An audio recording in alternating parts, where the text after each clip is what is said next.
Être ensemble pour apporter un plus dans votre vie fait partie des priorités du Canal 25. Mesdames et messieurs, bonsoir et que l'Éternel des armées vous bénisse abondamment.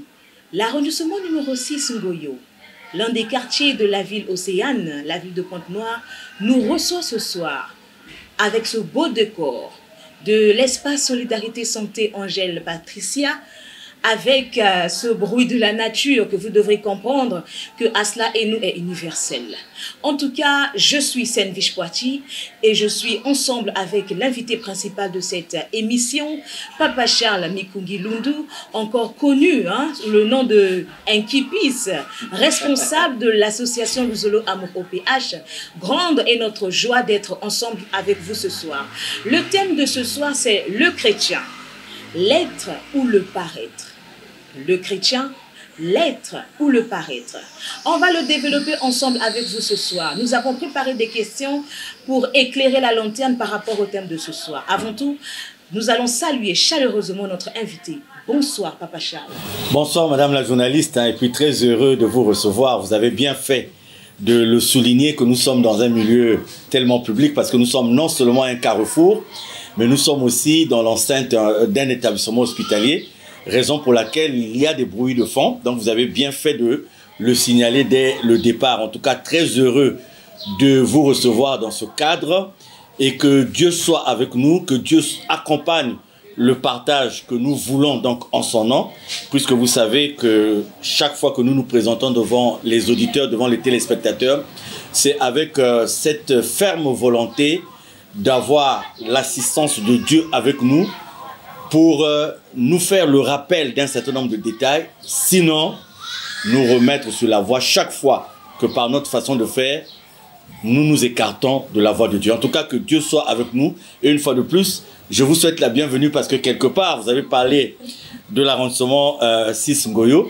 De façon purement personnelle, je vous souhaite la bienvenue puisque ce cadre a peut-être un lien avec ma modeste personne. Merci beaucoup, Papa Charles. Alors, une petite pause constatée au niveau des directs de Asla et nous. Une raison à cela? Oui, nous n'avons pas pu honorer la volonté de nos auditeurs, de nos téléspectateurs par les directs à 2 ou 3 reprises, simplement parce que vous connaissez le conflit que nous avons en notre sein, au sein de notre association Luzolo Amour. Ces derniers temps, il y a eu tellement de rebondissements et cette situation nous a conduit à ne pas être en un seul endroit. Nous avons été obligés d'être à la fois ici et là. Je ne veux pas dire que nous nous sommes dédoublés, mais nous avions à répondre à un certain nombre d'appels ici à Pointe-Noire, à Brazzaville, à Dolisie sur le plan professionnel. Et donc, c'est ce qui a fait que nous n'avons pas eu le temps matériel de nous présenter devant les auditeurs et les téléspectateurs. Donc c'est la seule raison qui explique l'absence des directs entre-temps. Toujours est-il que malgré cette situation, aujourd'hui aussi vous nous trouvez en plein dans la même situation, qui en plus de nous occuper, nous prend énormément d'énergie et de moyens. Donc malgré le fait que nous sommes toujours dans cette situation, nous nous sommes arrangés à trouver ce temps pour maintenir la fidélité avec les auditeurs et les téléspectateurs. Et c'est une occasion pour moi, en parlant des auditeurs et des téléspectateurs, de dire merci, merci, un grand merci à la chaîne de la diaspora, à cette grande chaîne, à ce grand média, Ziana TV, et qui nous fait donc, qui nous accorde ce privilège de faire le relais de cette émission Asla et nous. En tout cas, merci beaucoup à toute l'équipe dirigeante de Ziana TV. Merci à vous. Je sais que ce n'est pas le thème de ce soir, mais c'est une question d'éclairer la lanterne à propos de ce conflit, parce que apparemment ce conflit à cela au péage en justice interpelle un peu les médias, et ça et là on crie, chacun de nous apporte son analyse. Alors personnellement, ou bien je suis peut-être le porte-parole du public, ou bien les téléspectateurs et auditeurs qui nous suivent, ils veulent savoir ce conflit-là, où en êtes-vous au sein de votre association? Ah, madame la journaliste, vous savez, au point où nous sommes arrivés, même la personne qui a des difficultés pour assimiler, même la personne qui a des difficultés pour comprendre, a fini par comprendre. J'étais dans une administration quelque part, et il y a un cadre de notre pays qui m'a dit, mais le problème est pourtant simple. Tout le monde l'a compris. Tout le monde sait aujourd'hui ce qui se passe exactement. Donc, voyez-vous, nous avons fait ce qu'il y avait à faire. Nous avons mis à la disposition de tout le monde ce qu'il y avait à mettre à la disposition. Ce ne sont pas des paroles en l'air, ce ne sont pas des rumeurs, ce ne sont pas des commérages, ce ne sont pas des racontards, ce ne sont pas des médisances, ce ne sont pas des calomnies. Nous nous sommes arrangés à répertorier de façon objective et logique, concrète, concise et claire un certain nombre de supports, et nous avons mis à la disposition des uns et des autres. Alors, donc, aujourd'hui, je vous donne juste 3 indices. Il faut vous dire que ce problème qui devait être résolu, qui devait connaître sa résolution depuis belle lurette, si il perdure, vous allez comprendre pourquoi à travers les 3 indices que je m'en vais vous donner. Et je présente des excuses d'ailleurs aux auditeurs et téléspectateurs parce que ce n'est pas le thème du jour, mais vous savez, comme la personne elle est la même, c'est la même personne que vous avez comme invité principal au cours de cette émission, et c'est la même personne qui se retrouve citée dans la plupart de ces histoires-là. Donc je vous donne 3 indices, et à partir de ces 3 indices, chacun de vous va se faire une idée. Premièrement, vous voyez des enfants, vous avez des membres d'une famille biologique qui vous disent qu'il y a l'un de leurs qui est mort. Il meurt, et ce n'est pas n'importe qui, c'est quelqu'un qui est connu par des milliers et des milliers de gens. Et avant d'être connu de toutes ces personnes, cette personne-là, dont on dit qu'elle serait morte, a une famille biologique. Mais vous avez une douzaine de membres de la famille qui vous disent qu'ils ont constaté la mort d'une personne. Les autres membres de la famille biologique ne sont pas au courant. Des milliers et des milliers de personnes qui connaissent cette personne ne sont pas aussi mises au courant. Et on vous dit que vous avez un corps qui est déposé une nuit, récupéré très tôt le matin, mis en bière et enterré dans des conditions d'une discrétion totale. Bon, écoutez, vous êtes citoyen de ce pays. Vous voyez, en cas de décès, même quand le décès se passe dans un village reculé, il y a un certain nombre de principes, de dispositions et de procédures que l'on respecte. Oui. Alors, un matin, on vous dit qu'il y a une douzaine de personnes qui s'est amusées à prendre un corps, à le déposer dans une morgue, de le récupérer très tôt. Celui qui est mort n'était pas musulman. Il aurait été qu'on ne devait pas le récupérer à la morgue aussi de cette façon. Vraiment? On n'informe pas les autres membres de la famille biologique. On n'informe pas tout le peuple qui compte sur lui. Et personne ne dit quelque chose. Aucune enquête n'est diligentée.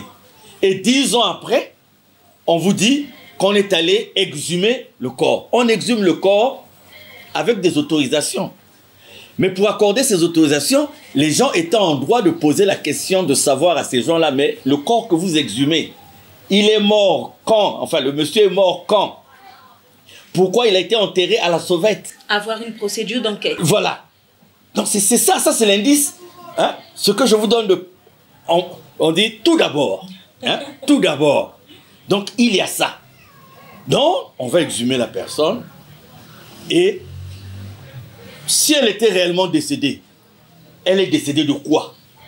Parce que si des gens hésitent à donner l'information d'un décès, c'est que ces gens-là doivent se reprocher de quelque chose.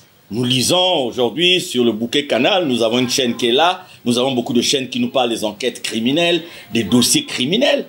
Et quand on analyse, on se dit, chaque fois qu'on cache un corps, c'est qu'on a une responsabilité là-dessus. Ensuite, madame la journaliste, vous avez des gens qui se présentent au niveau d'une administration et pas n'importe laquelle pour solliciter un récépissé.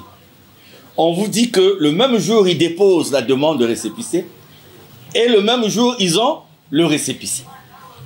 Mais quand vous faites un constat par auxiliaire de justice au niveau de cette administration, vous ne retrouvez aucune trace de ce récépissé. On le signale, silence radieux. Et enfin, troisième indice, vous avez une juridiction de même instance, même localité. Vous avez une chambre qui dit que les notes circulaires prises par M. Intel ne sont pas conformes, ne sont pas homologuées. Vous avez une deuxième chambre du même tribunal, de même instance, qui prend en considération, donc qui ignore ce que l'autre chambre venait de prendre comme décision et prend une décision contraire. Et quand vous évoluez, vous trouvez cette contradiction tout au long de l'évolution des dossiers judiciaires. Quand vous avez ces trois indices, chacun de vous peut se faire une idée sur ce qui se passe. Donc, c'est la raison pour laquelle nous sommes tellement à l'aise, en dépit de tout ce qui est fait. Nous sommes à l'aise parce que nous savons que la vérité a toujours un temps où elle s'exprime. Parce que nous savons qu'on ne peut pas arrêter une vérité. L'histoire nous a démontré que, quel que soit le temps que cela prend, la vérité finit toujours par jaillir. Et c'est ça qui nous rend heureux, en dépit de tout ce que nous constatons à gauche et à droite. Il est donc clair que l'affaire Asla OPH en justice, ce conflit qui règne au sein de l'association Zulu Amour OPH, ne peut être surnommé enquête impossible. Alors, Papa Charles, nous avons suivi un de vos directs en constatant un petit souci relatif à l'état de santé de votre ami, le pasteur Dounyama. Qu'en est-il exactement? Oui, nous avons engagé une dynamique avec le pasteur Dounyama. Et vous avez suivi lors de une ou deux émissions les échanges que nous avons eus. Et nous avions été invités à son église, du pasteur Dounyama. Nous nous sommes rendus là-bas pour un thème qui est important parce que nous avions entrepris de parler un peu de la responsabilité de l'église dans un certain nombre de dossiers. Et il était prévu que ce jour-là, nous parlions de la dîme. Et donc, il avait invité un certain nombre de pasteurs. Et personnellement, j'étais invité. Et vous savez, le corps physique, il est tel que nous le connaissons. Donc, ce que le pasteur Dounyama a eu, c'est juste petite crise d'hypertension et qui l'a conduit au niveau de l'hôpital. Je crois que au moment où nous parlons, les choses s'améliorent et nous le mettons dans nos prières. C'est une occasion pour moi aussi de demander à nos auditeurs, nos téléspectateurs de le mettre en prière parce que la dynamique que nous avons commencé avec lui, c'est une dynamique, à mon avis, qui est salutaire pour l'Église aujourd'hui. À notre tour, nous lui souhaitons propre guérison. Le pasteur Dounyama, nous vous saluons fraternellement, toute l'équipe de cette émission Asla Inou. Alors, Papa Charles, vous aimez être ou paraître? Ah, j'aime être ou paraître. Vous savez, l'honnêteté personnelle peut nous pousser à nous exprimer non pas pour plaire à Dieu, non pas pour plaire à notre conscience, mais pour plaire aux gens. Donc, on est souvent tenté d'embellir le discours qui est le nôtre pour le faire correspondre aux attentes de l'extérieur par rapport à ce que nous sommes. Donc, si je m'en tiens à cette quête d'embellir le paraître, je pourrais vous dire que Papa Charles aime paraître. Mais Papa Charles aime être au courant du danger du paraître, ce qui le conduit chaque jour à faire une introspection, à avoir un échange avec sa conscience et à être soi. Et c'est un effort sur le plan personnel qui est impossible s'il n'y a pas l'apport de Dieu. Parce que la conscience, elle est modélée par Dieu en fait. Donc, l'effort que je fais en me levant chaque matin, c'est être ce que je suis. C'est me contenter de ce que j'ai. C'est écouter ma conscience. C'est écouter Dieu. Voilà ce que je demande à Dieu chaque jour quand je me lève. De ne pas être impressionné par l'extérieur. De ne pas être complexé par l'extérieur. Et il peut arriver que dans le cheminement au cours de la journée, que cette demande sincère à Dieu soit édulcorée par des pressions, par des pesanteurs que nous rencontrons, et ce qui peut nous conduire, là où il y a la vérité, à truquer la vérité parce que on veut paraître et on ne veut pas être. Mais cela, nous le concevons en termes d'accident. Donc c'est comme un accident, mais nous ne le concevons plus en tant que vie, pour que notre quête permanente soit la recherche de l'être que nous sommes. Parce que il ne sert à rien de faire le tour de tout le monde et de tout si on s'est oublié soi-même. Vous voyez, madame la journaliste, l'image de ces enfants. Leur père a fait enlever de la maison tout ce qui est miroir, tout ce qui est glace. Il ne regarde pas le rétroviseur parce qu'il n'aime pas se regarder. Et un beau jour, les enfants, avec ce que nous avons comme moyen de communication maintenant, les enfants le prennent en photo et ils viennent lui donner la photo. Et quand il prend la photo, il dit, mais c'est qui? Les enfants disent, mais c'est toi. Qui c'est moi? Parce qu'il y a longtemps qu'il avait oublié de se regarder. Il avait oublié d'être lui-même. Et Papa Charles, il y a par accident qu'on peut arriver dans les pressions, les pesanteurs de la vie, de dire rouge à la place de ce qui est bleu. Mais ça doit être considéré comme un accident. Et comme personne ne souhaite connaître des accidents au cours de la journée, cela nous ramène toujours à l'être que nous sommes. Qui fait que la façon de t'habiller, c'est la façon que tu as trouvée dans la journée. Tu le fais non pas pour impressionner les gens, mais parce que ce que tu as trouvé chez toi, pour t'habiller, ce que tu vas manger à midi, ce n'est pas fait pour impressionner, mais c'est ce que tu as trouvé en te battant, et voilà. Merci beaucoup, Papa Charles. Girold Nsogola nous propose un élément. Nous allons le suivre et revenir tout juste après.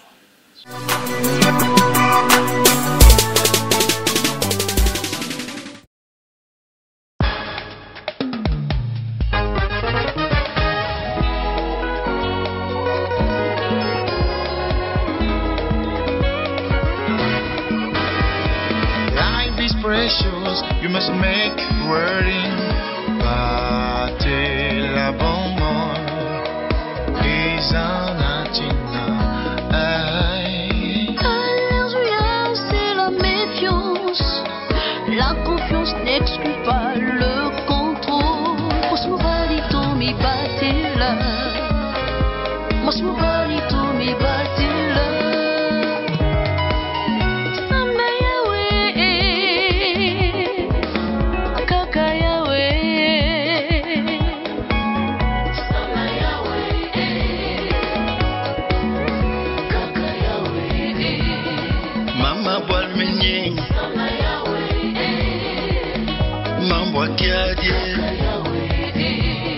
Mama Walmenyinga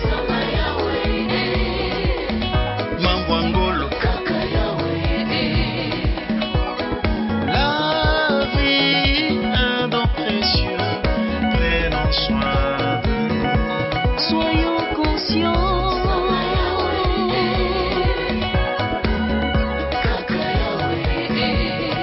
Mama Walmenyinga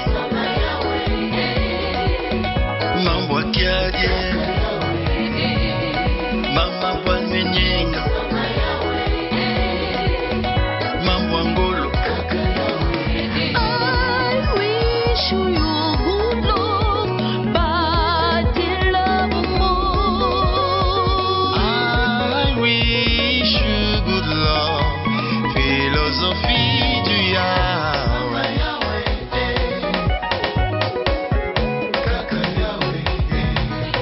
Mama Walmenyinga Mambo Kiadie Mama Walmenyinga Mambo Angolo Mambo Kiadie Mwanya Mama Del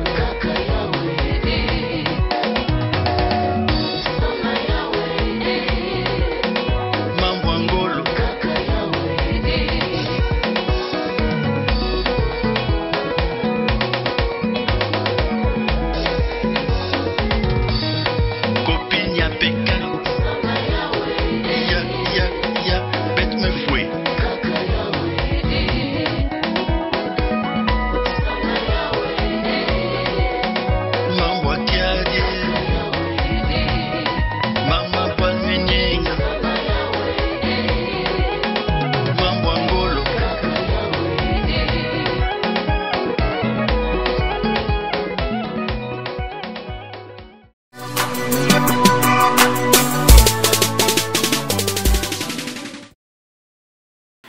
vous qui venez de prendre d'assaut la RTA au péage, nous allons vous rappeler que vous êtes en direct de votre émission Asla et nous, dans le quartier Ngoyo, l'un des quartiers de la ville de Pointe-Noire, au milieu d'un carrefour, non loin d'un petit marché, mais nous sommes au milieu public. Voilà pourquoi vous avez des échos des voitures, des oiseaux, des enfants qui pleurent, des marchands de rue, des vendeurs ambulants. Cela aussi fait partie de la beauté même de cette émission Asla et nous. Alors, Papa Charles, votre commentaire sur certaines affirmations de la Bible. Nous allons aller pas à pas. Il faut adorer Dieu en esprit et en vérité. Ah, c'est ça tout le problème aujourd'hui. Il faut se poser la question de savoir qu'est-ce qui nous conduit vers Dieu. Qu'est-ce qui nous conduit vers les lieux de prière? Qu'est-ce que Dieu attend de nous? Et qu'est-ce que nous attendons de Dieu? Ça, c'est la grande question, parce que si on réduit, parce qu'aujourd'hui, on s'est fait un Dieu d'adoption. Je l'appelle un Dieu d'adoption. On s'est fait un Dieu d'adoption. C'est-à-dire qu'on veut avoir avec soi un Dieu qui correspond à ce que nous voulons. Un Dieu qui correspond à nos aises, un Dieu qui correspond à nos débordements. C'est-à-dire que on vient vers Dieu et on impose à Dieu notre volonté. Et vous avez pas mal de gens, je peux dire la majorité, qui fréquentent les lieux de prière, qui fréquentent les églises, qui disent connaître Dieu. Mais Dieu nous dit qu'il est esprit et ceux qui veulent l'adorer doivent l'adorer en esprit et en vérité. Cela veut dire quoi? Entre autres, cela établit une intimité directe avec Dieu. Un lien direct avec Dieu, ou l'expression avec Dieu n'est plus soutenu par des artifices, par du matériel, par des intérêts, par des choses. Mais on a de façon évidente la présence de Dieu en soi. Et cette communication-là, elle est libre parce qu'elle n'est destinée qu'à Dieu. Et elle ne dépend pas d'un individu ou d'autres individus. C'est là où il y a une autre expression qui découle de ça, qui dit que le salut est individuel. Parce que si on pouvait penser que parce qu'on est marié, on dit bien qu'on est unis pour le meilleur, pour le pire.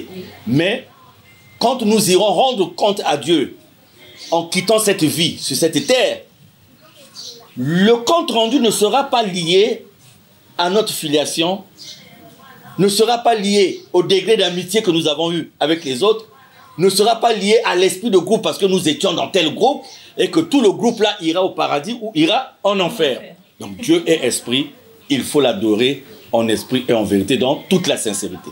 Alors, si vous voulez prier, entrez et fermez votre chambre à clé. C'est ça le grand problème. Voyez aujourd'hui, si nous sommes trop au dehors, nous donnons très peu de considération à Dieu. Dieu nous dit, nous parle encore de cette intimité, que la communication avec Dieu est avant tout personnelle. L'intimité avec Dieu est avant tout personnelle. Moi, je vois des gens, vous voyez quelqu'un, il a un véhicule, il en a fait taxi. Et derrière, il a pris le soin de mettre un autocollant où il est écrit « Dieu est amour ».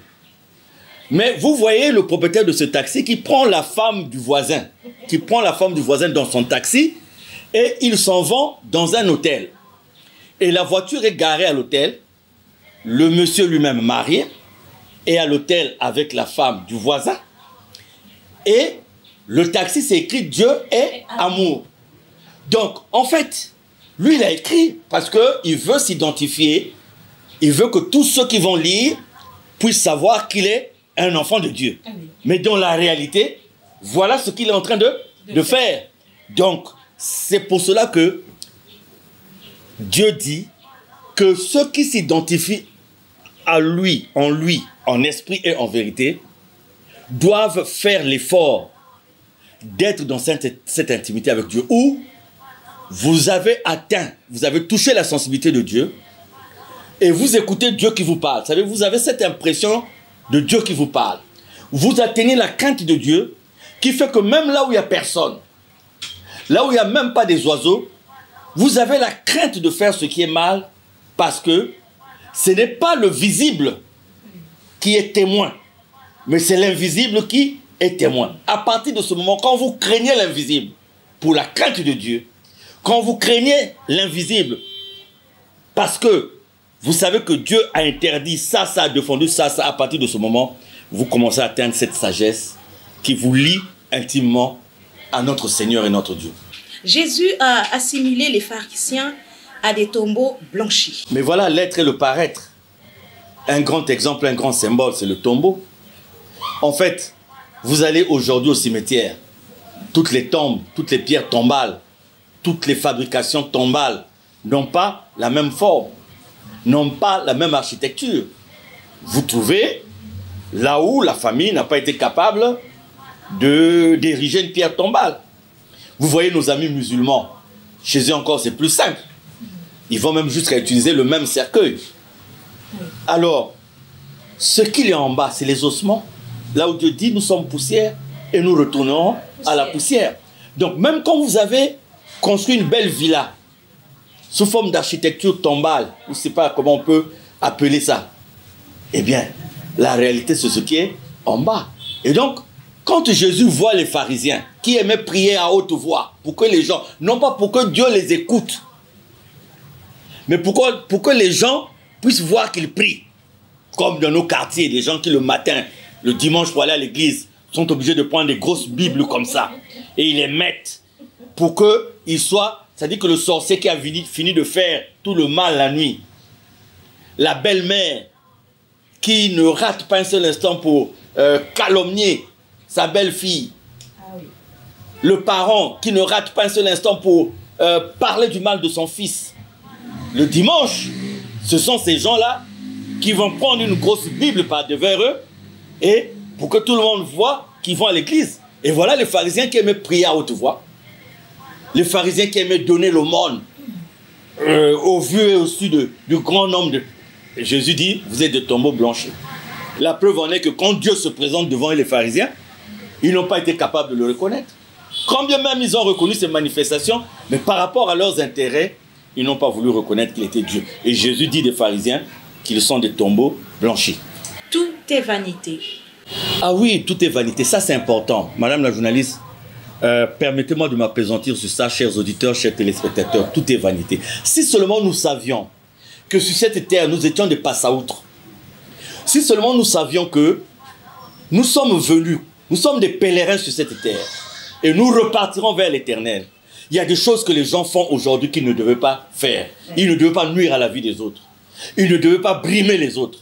Ils ne devaient pas exploiter les autres. Parce qu'aujourd'hui, il y a des chrétiens qui se prennent pour des super-hommes et qui sont capables, qui ont le droit de vie et de mort sur d'autres personnes.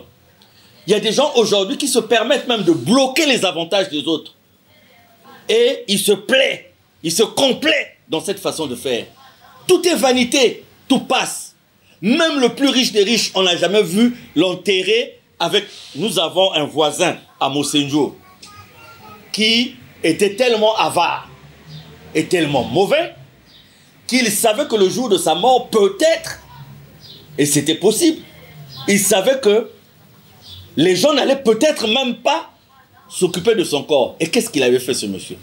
Il avait fait déjà son cercueil, il avait fait son caveau, il avait pris une grosse enveloppe remplie d'argent. Il avait mis dans son cercueil avec un mot que s'il arrivait de mourir, eh bien, il ne demandait rien à X ou Y et on l'enterrait. Vous savez, il est mort où? Ben, il est noyé. Noyé. Et son corps n'a jamais été retrouvé.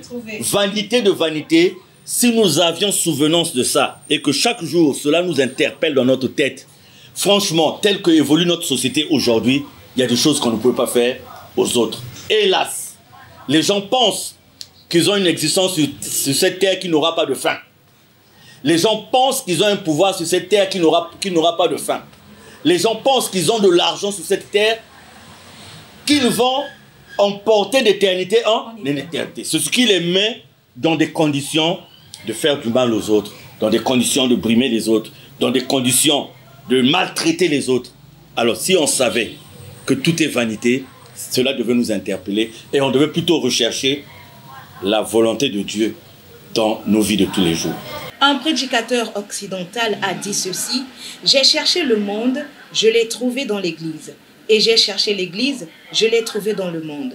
Votre commentaire Cela me rappelle Corneille dans la Bible. Corneille, l'attitude, le comportement de Corneille n'avait rien envié à ceux qui prétendaient connaître Jésus et être avec Jésus. Mais oui, mais ce monsieur a raison de dire, j'ai cherché le monde, je l'ai trouvé dans l'église. Et quand j'ai voulu chercher l'église, je l'ai trouvé dans le monde. Regardez un peu, madame la journaliste, regardez notre société aujourd'hui. Je dis la majorité prie. La majorité fréquente les églises. La majorité fréquente les lieux de prière. Si tel était le cas, nous n'aurions pas aujourd'hui une société dans une précarité très avancée pour certains, dans une misère véritablement constatée pour d'autres. Nous n'aurions pas ces cas de quelqu'un qui se réveille avec une machette pour mutiler un autre humain, ce qu'il n'aurait même pas fait sur une poule ou sur un mouton. Non, nous aurions une société où on est sûr que tout le monde prie, tout le monde connaît, tout le monde fait l'effort de maîtriser la parole de Dieu. Une société d'amour, de convivialité, de fraternité et de partage.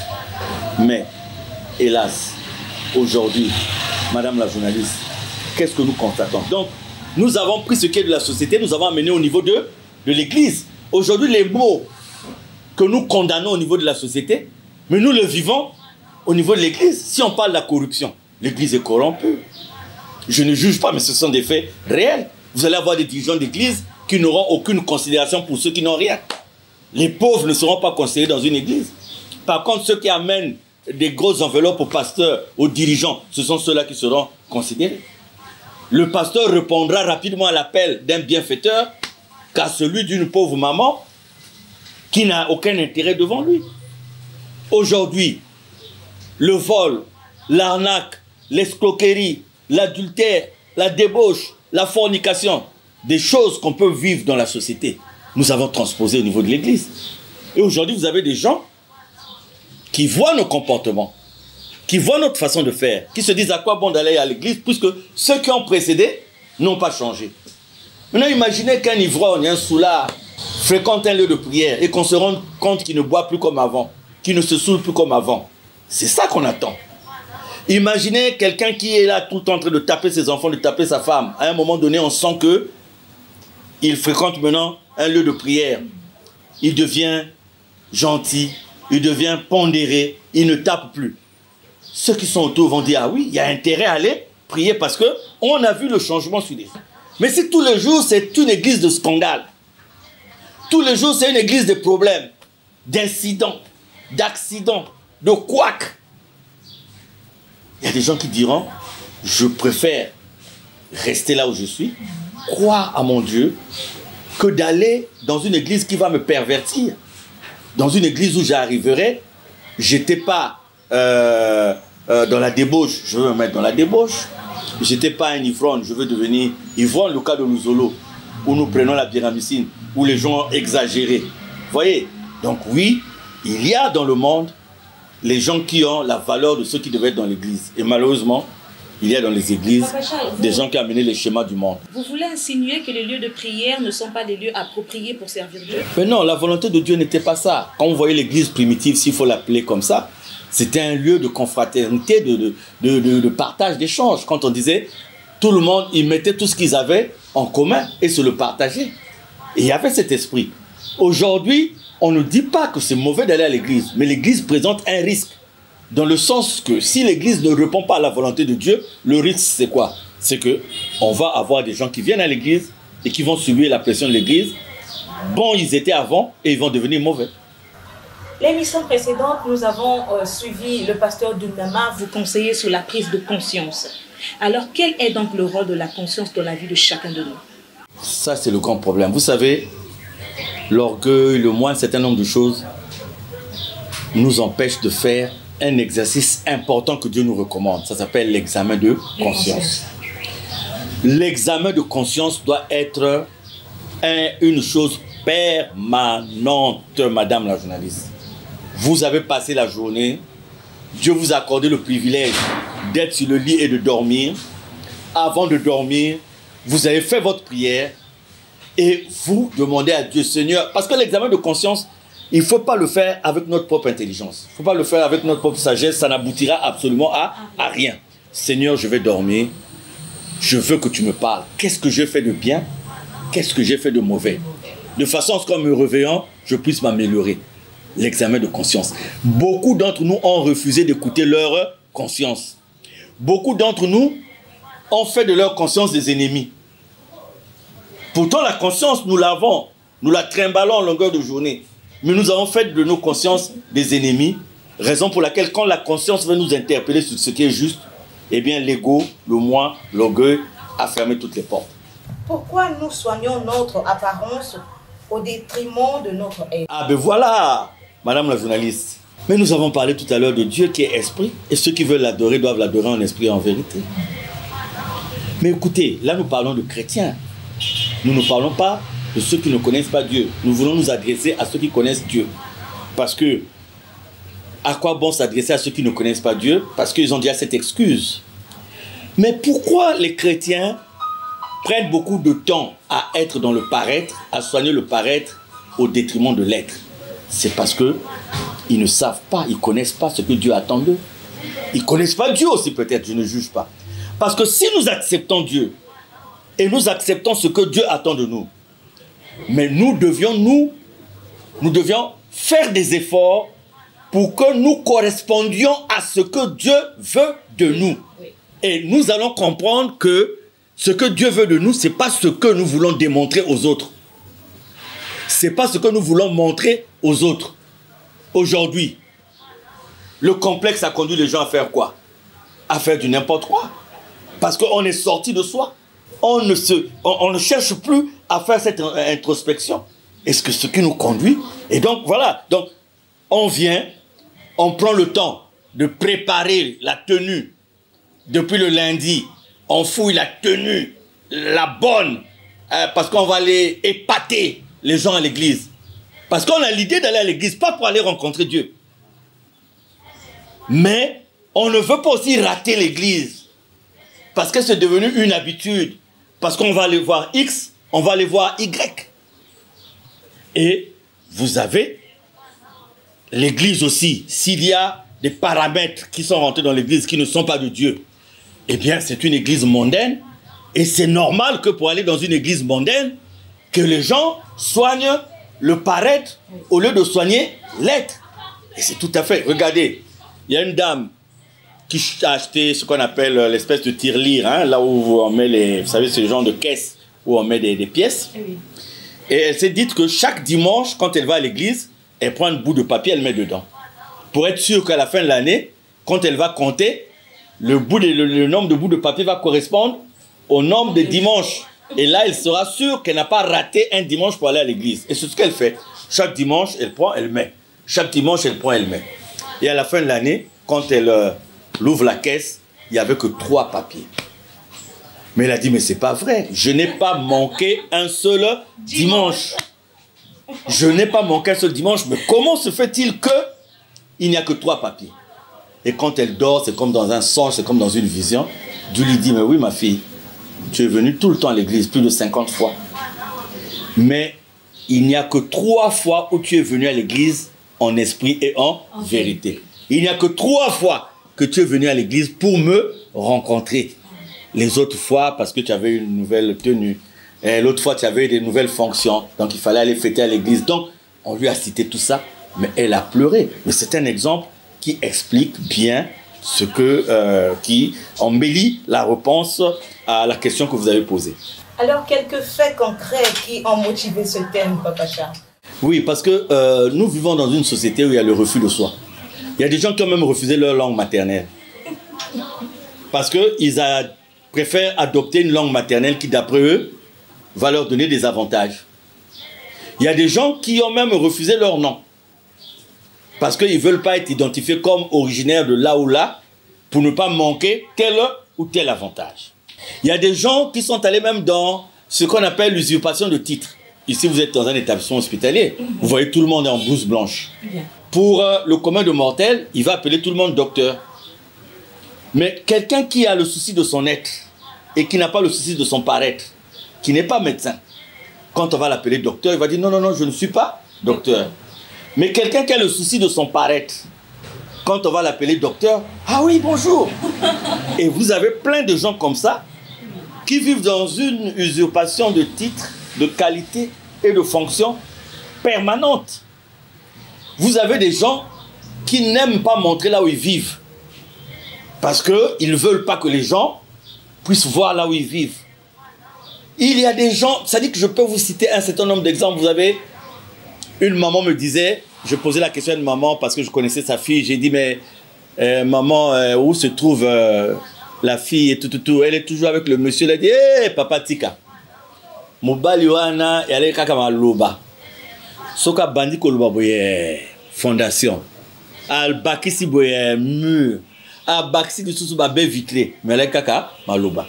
Combien de nos sœurs, de nos mamans, ne se font pas avoir par des gens qui vivent dans le paraître, qui dès le premier rendez-vous vous font croire que c'est le directeur général de ceci, c'est le comptable principal. Vous savez, aujourd'hui, il y a des titres qu'on n'ose plus dire aux gens. Tu ne vas pas dire à quelqu'un, je suis maçon. Tu vas dire, je suis douanier. Je suis aux impôts. Et surtout pétrolier. Pétrolier est devenu... Vous voyez? Donc, il y a des gens qui se plaisent. Oui. Mais vous savez, c'est difficile à supporter. C'est difficile à mener une vie comme ça. Une vie de faux. Donc, 24 heures sur 24, vous êtes obligé de fabriquer de ces choses à éviter, à ceci. Donc, des gens qui se sont compliqués la vie pour rien. Moi, j'ai des amis. Moi encore, à un niveau donné, je peux prétendre peut-être avoir un chauffeur, je peux prétendre, je ne sais pas, ce que je fais rarement aussi. Mais vous allez avoir des gens qui s'encombrent. Il a des garde-corps, il a des chauffeurs, alors que ce qu'il est ne justifie en rien le fait d'avoir tout ce monde. Il aime à se faire ouvrir la portière, il aime alors qu'il n'est absolument rien. Donc vous savez des gens comme ça qui accordent beaucoup plus d'intérêt à leur paraître qu'à leur être. Et on peut multiplier les exemples. Regardez, j'ai reçu une dame qui m'a dit qu'elle est mariée, elle vit en couple depuis 20 ans et qu'elle souffre de frigidité depuis 20 ans. Mais elle n'a jamais eu la sincérité de le dire à son mari, de peur que son mari ne la rejette. Donc elle vit la frigidité pendant 20 ans, donc elle est obligée de faire semblant. Elle est obligée de faire semblant. Mais c'est grave.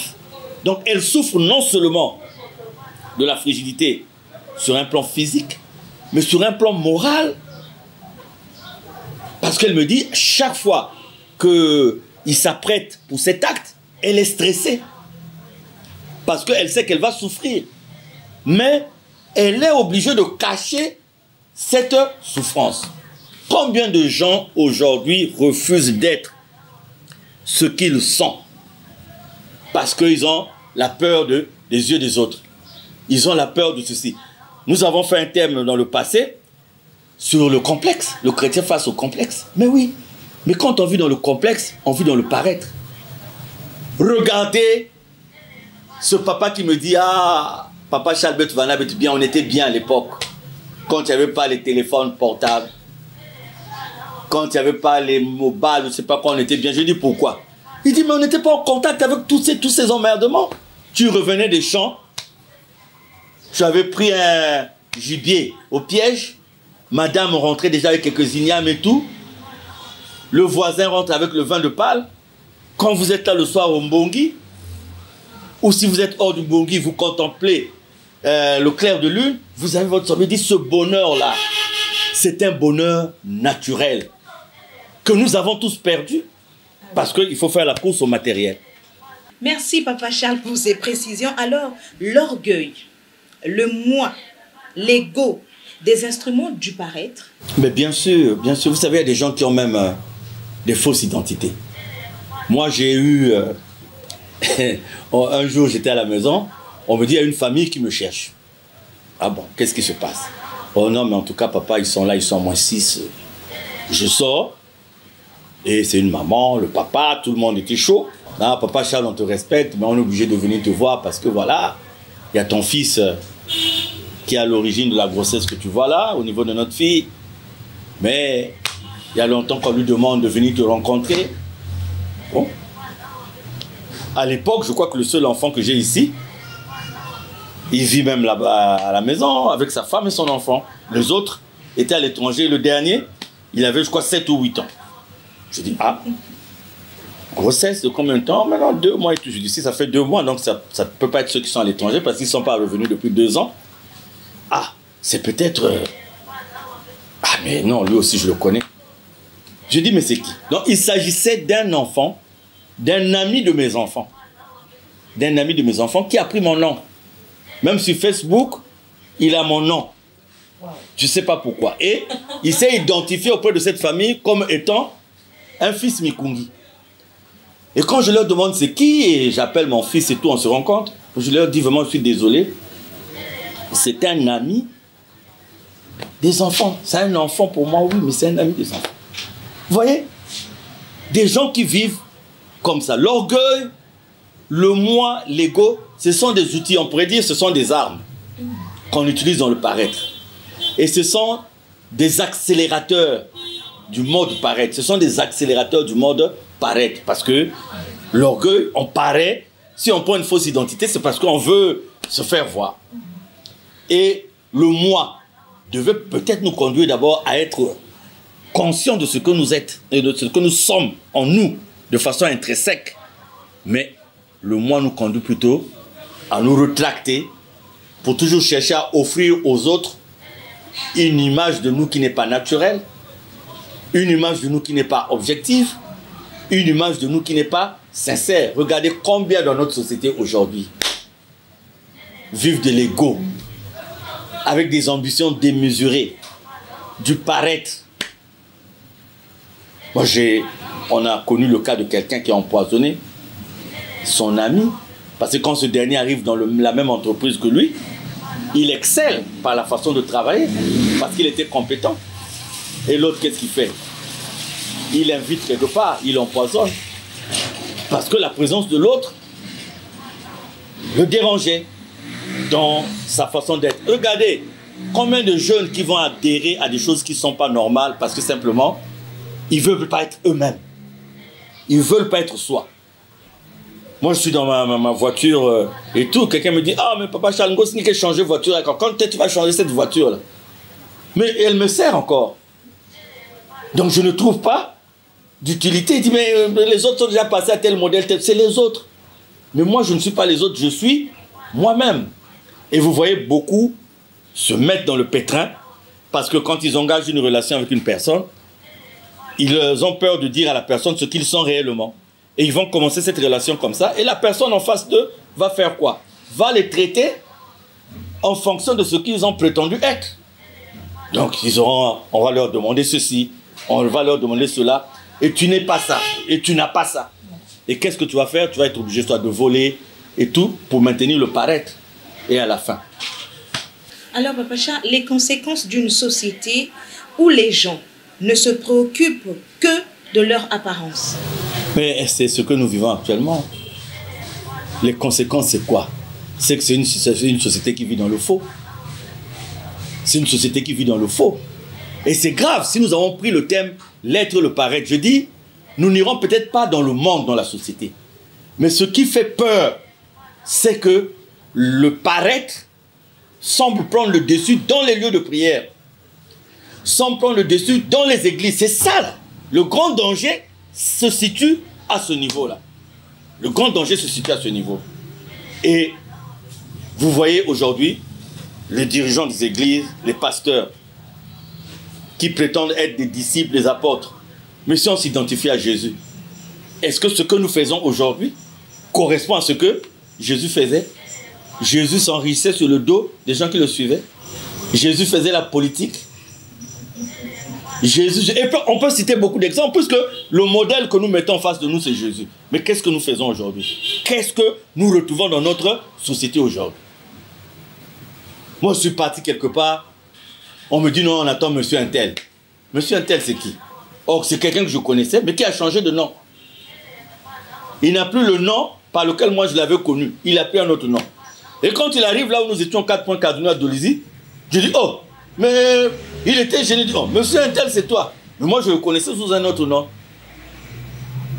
Et il m'appelle à côté pour dire, ah non, Big Maman, oui, vraiment, nous, pour évoluer, voilà ce qu'on est obligé de faire. Et tu ne parles plus ta langue maternelle. Tu ne veux plus de ton nom. Tu ne veux plus. Et On est dans une société comme ça, et sur le plan des valeurs, qu'est-ce qui se passe?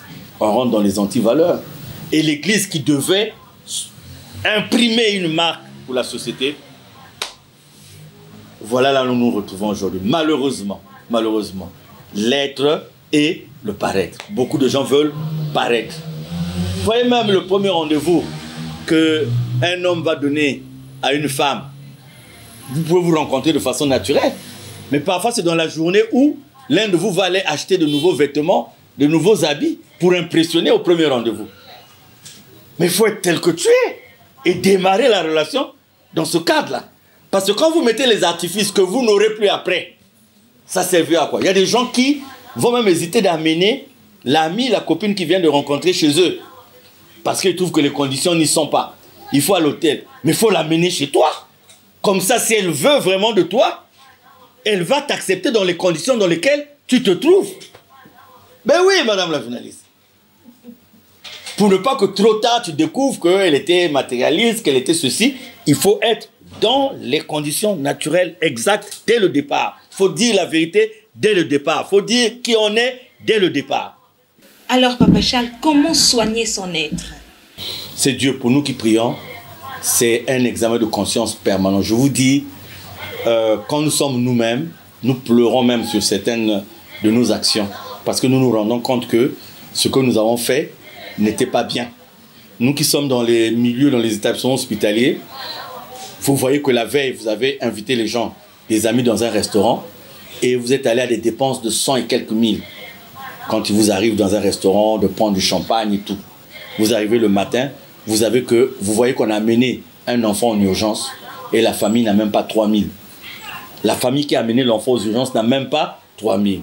Et quand vous êtes là, ça vous fait mal, ça vous fait de la peine parce que vous dites, mais hier j'avais de quoi dépenser parce que je n'avais rien à faire avec cet argent. Et voilà ce que je vis. Un examen de conscience nous rappelle toujours cet impératif de la conscience. Une conscience qui est guidée par Dieu. Une conscience qui est inspirée par Dieu.